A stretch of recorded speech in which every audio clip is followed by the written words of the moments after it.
yes, you're right. You are a candidate for a straitjacket if that's you. Oh, they'll gripe about the all-seeing eye on the dollar, but they won't part with it. Oh, they won't stop using it because of that. Well, Robert, that's why everybody's all worked up today. Money crisis, economic crisis, this crisis, that. We want our money. Give us our money. But wait. It's got the all-seeing eye on the back. It's Illuminati money. Why would you want to be in possession of money that was satanic? Send it to me. I'll take all of your money. Because they're serving the other master. They're not serving God. They're serving Mammon. Exactly. They want their Mammon pure. They want their Mammon to not have questionable symbols on it because they want the pure Mammon. They want the Mammon that's worthy of their worship. They want to worship the Mammon. Yeah. Baphomet, Satan, Lucifer, Beelzebub, Baal, all the same false god, just different cultures, different names. That's who you serve. When you serve money, you're exchanging the truth for a lie. You're worshiping created images instead of the one true God. And I know there's somebody cussing me out right now, Robert. He's a Satanist. He's a Satanist. I can't believe he's saying all this stuff. He's asleep. Well, listen, ladies and gentlemen, Robert and I have come to awake you from your sleep and your slumber. Wake up, you slumbering Americans. Wake up from your sleep and your slumber. That's why we're here. So let me ask this other question, Robert. What are they so afraid of and why? What are you afraid of, Dad? They're afraid of the truth. They're afraid of the truth. And what they're afraid of is they don't really have any truth. So they latch on to the innuendo and convincing stories of others, the FEMA camps, the one world government, all the Alex Jones, David Icke nonsense is what they cling to tenaciously. 9/11.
Including the one world government nonsense is anti-Christian also, and we'll get into that later in the show. Exactly. Here's what I think they're ultimately afraid of. Because you hear, and you're right in everything you just said, Robert, but there's more. Let me add a little bit more to it. I think ultimately what these people are afraid of, because you hear them talk about them, you're going to be a slave, you're going to be a slave. Oh, and after you're a slave, the NWO, along with the Bilderbergers and George Soros and all those other Illuminati guys, they're going to depopulate the world. There's chemtrails in the air. They're spreading poison everywhere to kill you. They're putting chemicals in your water to sterilize you. They're putting chemicals in your food to kill you. They want to kill you, and they're obsessed with this world depopulation. Oh, we're all going to die, and they're afraid. Ultimately, they're afraid of death. That's what they're afraid of. But let me ask you the question. Since you're so afraid, since you're so scared, since you've allowed your mind to be taken over by all these fear mongers that have done nothing to you to help you, all they've done is created fear in you. Robert, Alex Jones, Glenn Beck, and all these other guys are geniuses. They have gotten people to spend money they don't even have on stupid gold coins. They have convinced you to go to these websites and buy just thousands of dollars of dehydrated food, bug-out bags, and rifles. Now, listen, let me be honest. I've got a big food supply in my house. The big food supply in my house, me and my wife have always kept up for the last 19 years that we replenish occasionally, is in case one of us lose our jobs. In case we fall on hard times, we can still eat. That's why we have food. I don't have food because the Illuminati and the one world government's coming. I don't have it for that reason. And do I have a bug-out bag? No, I don't have a bug-out bag. And do I have guns? Yeah, I have guns because I enjoy hunting and I enjoy target shooting. I didn't buy my guns so I could just go around killing people. I'll protect myself if I have to, if the need arises. But my guns aren't for human beings. My guns are for target practice, for fun, and for hunting. Let's say I want to go deer hunting or pig hunting or something like that if I need to eat. That's what my guns are for. And I just happen to like tinkering with them, building them, cleaning them, modifying them. I have fun doing it. It's a hobby for me. And I'm good with guns. I'm a good shooter, too. But a lot of these people, Robert, they're buying guns and bug-out bags so they can fight their government. They can fight the EU and the New World Order. Let me explain something to everybody. I was a police officer 10 years. I was a SWAT operator, which means I was on a SWAT team. I've had all the training that goes along with it, and I have experience at busting indoors and going after bank robbers with fully automatic weapons. I've done that before. I have experience with explosive entries. I have experience with hostage rescue, high-risk felony warrants. I've done all of that. And I will tell you this.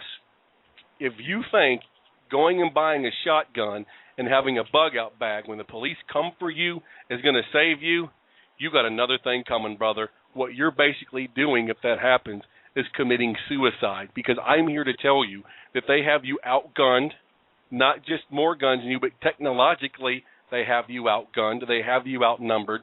And if they want to come in your house and get you to take you to jail, your little pea shooter is not going to stop them. It's nonsensical. But a lot of people have made a lot of money with all this fear-mongering, Robert. Ammo, guns, dehydrated foods, gold, all of that. This, ladies and gentlemen, these things give you a false sense of security. None of this stuff, gold can't save you. Food can't save you. Water can't save you, and gold can't save you. Not in this situation, it can't. Absolutely. They're cunning marketeurs who will make merchandise of you. You're just something to sell guns, ammunition, and dry goods to.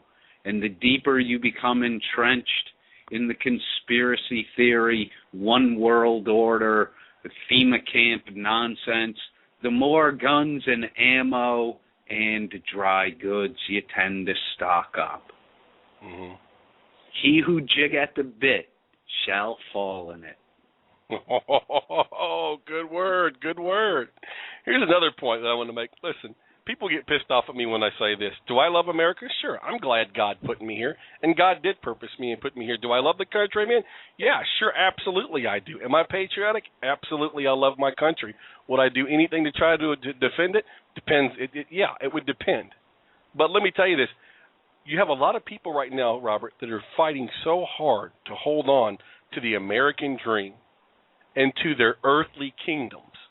You're fighting so hard to hang on to this American dream and this earthly kingdom. And by way of the American dream wasn't bling bling, 5-story houses with diamond rings and all the girls and whiskey and wine and diamonds you can get. That wasn't the original American dream post-World War II. The American dream was to have a roof over your head, clothes on your back, and a chicken in every pot. That was the American dream. Today's American dream is much different than our founding fathers have. But the real problem here is you also have people who are struggling to hold on to their earthly kingdoms. I'm not going to make an argument against that, although I think sometimes that struggle can be in vain. And the reason why I say that, and I don't want you guys to misconstrue what I'm saying, being patriotic is a great thing. Loving America is a great thing. Trying to hold on what the Founding Fathers gave us, that's a great thing. But it's not the only thing. It's not the main thing. Earthly kingdoms will perish. America will cease to exist as a nation one day. all kingdoms fall. Only one kingdom is going to stand. That's the kingdom of God. Okay? So, what's going to happen to you after you die is the message here. So, the direction we take here in America, who is that up to? Well, hell, that's up to me and you. That's up to us. How we behave, what we do, what we say, the effect that we have on other people's lives. I don't want to just affect you and have an effect on your life for the good, preaching American patriotism, although it's a noble thing, and I believe in that. My goal is not to teach you how to be the best American you can be. Listen to me. Don't shout me down yet. My goal is not to teach you how to be the best American you can be. My goal is to teach you how to be the best human being you can be, or the best way to enter into this covenant with God through Jesus Christ. That's the goal. Do you know why the founding fathers were such great patriots and such great Americans? Because they were such great men of God. That's what made them fair. That's what made them honest. That's what made this country great. It was. Congratulations on your discovery, which may well prove to be among the most significant in the history of science.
Blog Talk Radio.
The automatic pilot system is not functional.